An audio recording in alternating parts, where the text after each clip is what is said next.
May 22nd, 1992. Huntsville, Alabama. A night when the American dream died in a pool of blood at the top of a staircase, and the truth became the first casualty in a war between twin sisters and a justice system hungry for conviction. Betty Wilson climbed those stairs expecting to pack for a vacation with her husband.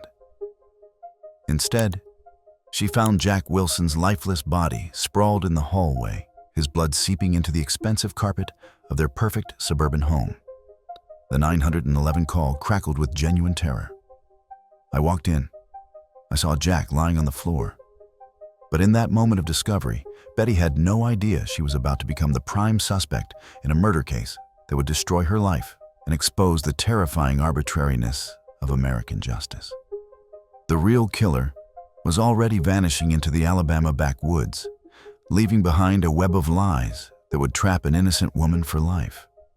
Dr. Jack Wilson was Huntsville's golden boy, a successful eye surgeon who treated the poor for free and was beloved by everyone who knew him. But behind the public facade lay a marriage rotting from within. Jack suffered from Crohn's disease and wore an ostomy bag, a medical reality that his wife Betty found repulsive. They lived separate lives in separate bedrooms, their marriage a hollow shell maintained for appearances. Betty sought comfort in the arms of other men, affairs that would later be weaponized against her in court. The motive, prosecutors would claim, was as old as murder itself. A cheating wife who stood to inherit $6 million from her husband's death. But the truth was far more complicated. Buried in the backwoods of Alabama, where a desperate man was spinning lies to save his own skin. 24 hours before Jack Wilson's murder, the sheriff's office received a chilling phone call. An informant in the small town of Vincent, Alabama, had overheard a conversation about a man being hired to kill a doctor in Huntsville. The tip seemed impossible. Who would want to hurt the beloved Dr. Wilson? But when officers found Jack's brutally beaten body the next night, that phone call transformed from curious coincidence into the thread that would unravel a conspiracy of murder. The trail led to James White, a handyman living in a trailer on the outskirts of Vincent. White had a criminal record, a history of violence, and a connection that would shake Huntsville's elite to its core. Betty Wilson's twin sister, Peggy, taught at the same elementary school where White worked. The pieces seemed to fit too perfectly, like a puzzle assembled by the devil himself. Under 10 hours of relentless interrogation, James White finally cracked. He had been inside the Wilson home that night. He had beaten Jack Wilson with a baseball bat. He had watched the life drain from the doctor's eyes. But White's most explosive confession was yet to come. He claimed Betty Wilson and her twin sister Peggy Lowe had hired him to commit murder for $5,000. The confession sent shockwaves through Huntsville's social elite. Betty Wilson, pillar of the community, wife of the beloved doctor, was now accused of orchestrating her husband's brutal murder. And her twin sister, a respected first-grade teacher and church choir leader, was allegedly her co-conspirator. But confessions can be lies wrapped in enough truth to sound believable. And James White was a man with everything to gain by pointing fingers at anyone other than himself. White cut a deal with prosecutors that was written in blood. Implicate Betty Wilson and Peggy Lowe in exchange for avoiding the electric chair. He would testify that the sisters had hired him for murder, and in return, he would receive a reduced sentence. It was a devil's bargain that would determine the fate of two women based on the word of a violent criminal with every reason to lie. But prosecutors were convinced they had uncovered a conspiracy, and they were determined to prove it, no matter the cost.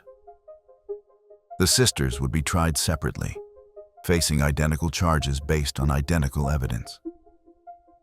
What happened next would expose the terrifying lottery of American justice. how the same facts could produce opposite verdicts depending on the skill of lawyers and the whims of juries. Betty Wilson went on trial first, and prosecutors launched a vicious assault on her character. They paraded her former lovers before the jury, painting her as an adulterous wife who had betrayed her wedding vows and would kill for money. The physical evidence was almost non-existent. No fingerprints in Betty's car where White claimed she drove him. No forensic proof linking her to the crime scene. No evidence beyond the word of a convicted criminal who had negotiated his testimony for a lighter sentence. But prosecutors didn't need evidence when they had scandal. They turned Betty's private life into public entertainment, using her affairs to convince the jury that a woman who would cheat on her husband would certainly murder him. 8 months later, Peggy Lowe faced the same charges with the same evidence. But this time, the defense was ready for war. They had studied every word of White's testimony, every piece of evidence, every prosecutorial strategy. What they discovered would shatter the state's case like glass. Peggy's lawyers noticed something prosecutors had missed. James White never actually admitted to killing Jack Wilson. He claimed to have hit him, but the specific wounds that killed the doctor remained unexplained in his confession. More damning still was the crime scene itself. How could a man beat another man so severely with a baseball bat, breaking arms, crushing skull, without creating blood spatter patterns on walls and ceiling? The physics didn't match the story. Dr. Chris Sperry, Atlanta's deputy medical examiner, reviewed the autopsy photos and crime scene evidence. His conclusions would demolish everything prosecutors believed about the murder.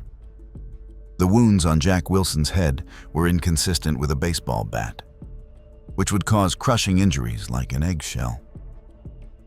Instead, the linear lacerations suggested a fireplace poker.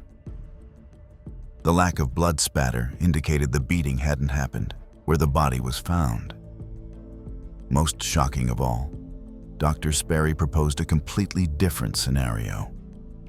Wilson had been attacked by multiple assailants, beaten with a poker, strangled, and stabbed.